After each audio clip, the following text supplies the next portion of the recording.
Dalam gerakan pasar murah atau GPM yang diadakan di halaman kantor Kecamatan Kalidoni pada Selasa pagi 3 Oktober 2023, terlihat ratusan warga rela antri sejak pagi demi mendapatkan beras dengan harga murah. Salah satu warga, Yana, mengatakan jika antusias dengan kegiatan gerakan pasar murah ini lantaran merasa terbantu mengingat harga produk kebutuhan pokok yang dijual lebih murah jika dibandingkan dengan dari harga pasaran.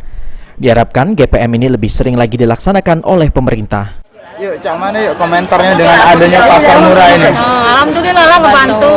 Ibaratnya kan agak murah dari warung, dari pasar. Itu.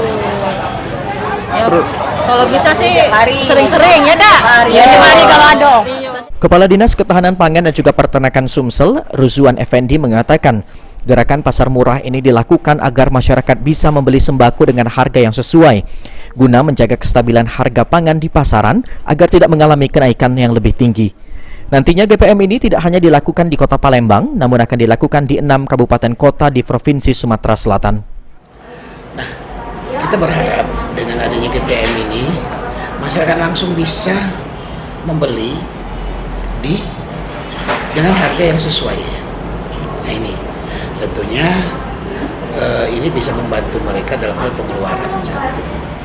Keduanya, kita juga menekan, walaupun mungkin tidak bisa menurunkan angka atau harga beras, kita menekan bahwa supaya harga tersebut tidak melonjak lagi.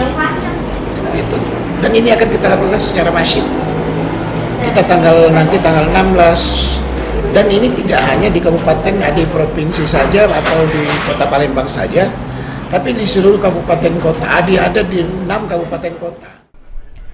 Setidaknya ada 4 ton beras yang disiapkan oleh Dinas Ketahanan Pangan melalui Bulog dalam gerakan pasar murah tersebut. Eki Saputra, PAL TV.